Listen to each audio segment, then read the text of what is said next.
مدینہ سے روانگی۔ حضرت عبداللہ ابن زبیر رضی اللہ تعالیٰ عنہ طرح طرح سے ولید کے قاصد کو ٹالتے رہے اور ولید کے پاس نہ گئے۔ دوسرے دن وہ اپنے بھائی جعفر کے ساتھ مدینہ سے مکہ روانہ ہوئے۔ ولید کے حملے نے انہیں بڑا تلاش کیا مگر وہ نہ مل سکے۔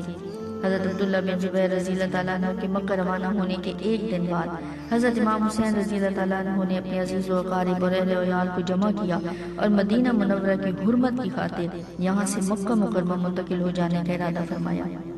گھر والوں کو تیاری کا حکم دے کر آپ مسجد نبی صلی اللہ علیہ وآلہ وسلم میں اپنے نانا جان صلی اللہ علیہ وآلہ وسلم کے روضہ اقدس پر حاضر ہوئے، نوافل ادا کیے اور دست بستہ سلام عرض کیا۔ آپ کی آنکھوں سے بے اختیار آنسو جاری ہو گئے۔ گنبد خضرا کے مکین سے جدائی کے خیال نے آپ پر عبرت طاری کر دی۔ اس شہر مبارک میں آپ نے اپنی عمر کا زیادہ حصہ گزارا۔ اس شہر کی معطر اور پرنور فضاؤں میں آپ اپنے بچپن سے لے کر اب تک سانس لیتے آ رہے تھے۔ مدینہ منورہ سے دوری آپ کے لیے بہت مشکل تھی۔ یہ واقعہ 4 شعبان 60 ہجری کا ہے کہ جس وقت آپ مدینہ منورہ سے مکہ مکرمہ کی طرف روانہ ہوئے۔ حضرت محمد بن حنفیہ رضی اللہ تعالیٰ عنہ کا مشورہ۔ حضرت محمد بن حنفیہ رضی اللہ تعالیٰ عنہ کے سوا تمام خاندان نے آپ کے ساتھ مدینہ منورہ سے مکہ معظمہ ہجرت فرمائی۔ حضرت محمد بن حنفیہ رضی اللہ تعالیٰ عنہ نے آپ سے کہا کہ بھائی، آپ تمام اہل زمین سے بڑھ کر مجھے عزیز ہیں۔ میرا مشورہ ہے کہ آپ شہروں میں سے کسی ایک شہر میں قیام نہ کریں، دیہات اور ریگستانوں میں قیام کریں۔ لوگوں کے پاس اپنے قاصد بھیجیں کہ انہیں اپنی بیعت کی دعوت دیں۔ اگر وہ آپ کی بیعت کر لیں تو آپ اللہ کا شکر ادا کریں، اور اگر وہ کسی اور شخص پر متفق ہو جائیں تو اس سے آپ کے اوصاف و کمالات اور فضیلت میں کچھ کمی نہیں آئے گی۔ مجھے خوف ہے کہ آپ مخصوص شہر یا کسی مخصوص گروہ یا جماعت کے پاس جائیں گے تو ان میں اختلافات پیدا ہو جائیں گے۔ ایک گروہ آپ کے ساتھ ہوگا تو دوسرا مخالف، اور ان دونوں میں جنگ و جدل کی نوعیت پیدا ہو جائے گی۔ تو سب سے پہلے آپ ان کے تیروں کا نشانہ بنیں گے۔ ایسی صورت میں ایک معزز اور شریف ترین شخص جو کہ حسب اور نسب کے اعتبار سے ساری امت سے بہتر ہے، اس کا خون سب سے ارزاں ہو جائے گا اور اس کے اہل و عیال کو ذلیل کیا جائے گا۔ یہ سن کر حضرت امام حسین رضی اللہ تعالیٰ عنہ نے فرمایا کہ بھائی، پھر میں کہاں جاؤں؟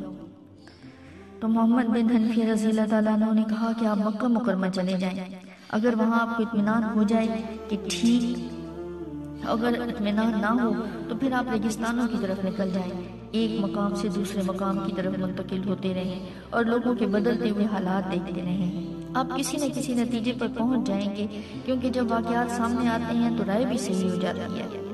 آپ نے فرمایا، بھائی تم نے خیر خواہی اور شفقت فرمائی، انشاءاللہ تمہاری رائے درست اور موافق ثابت ہوگی۔ حضرت امام حسین رضی اللہ تعالیٰ عنہ جب اپنے اہل عیال کے ہمراہ مدینہ منورہ سے نکلے تو آپ یہ آیت پڑھ رہے تھے۔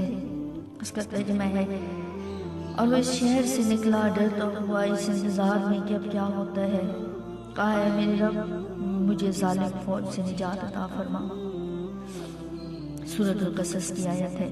اور جب آپ مکہ معظمہ میں داخل ہوئے تو آپ یہ پڑھ رہے تھے۔ سورۃ القصص کی آیت ترجمہ اس کا یہ تھا، اور جب مدینے کی طرف متوجہ ہوئے اور کہا اللہ ہی میرا رب مجھے سیدھی راہ پر چلائے گا۔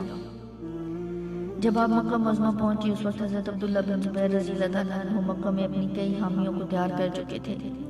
یزید نے رمضان 60 ہجری میں ولید بن عقبہ رضی اللہ تعالیٰ عنہ کو معزول کر دیا اور اس کی جگہ عمرو بن سعد کو مدینے کا گورنر مقرر کیا۔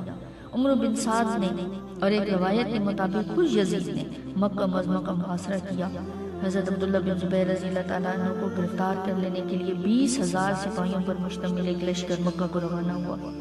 لشکر نے مکہ معظمہ کا محاصرہ کیا۔ حضرت عبداللہ بن زبیر رضی اللہ تعالیٰ عنہ نے مؤثر دفاع کیا۔ اس کارروائی کے دوران یزید کے لشکر کا سپہ سالار مارا گیا اور حضرت عبداللہ بن زبیر رضی اللہ تعالیٰ عنہ کو فتح ہوئی۔ حضرت امام حسین رضی اللہ تعالیٰ عنہ اس معرکے میں حرمت کعبہ کے پیش نظر شریک نہ ہوئے اور الگ تھلگ رہے، کیونکہ آپ مکہ پہنچے اور وہاں کے لوگوں کو آپ کی تشریف آوری کی خبر ہوئی تو لوگ جوق در جوق آپ کی خدمت میں آنے لگے اور زیارت کا شرف حاصل کرنے لگے۔ آپ مکہ میں ایک پناہ گزین کی حیثیت سے مقیم رہے۔ نہ ہی اس دوران آپ نے یزید کے خلاف کسی سے بیعت لی اور نہ ہی اپنی موافقت میں کوئی لشکر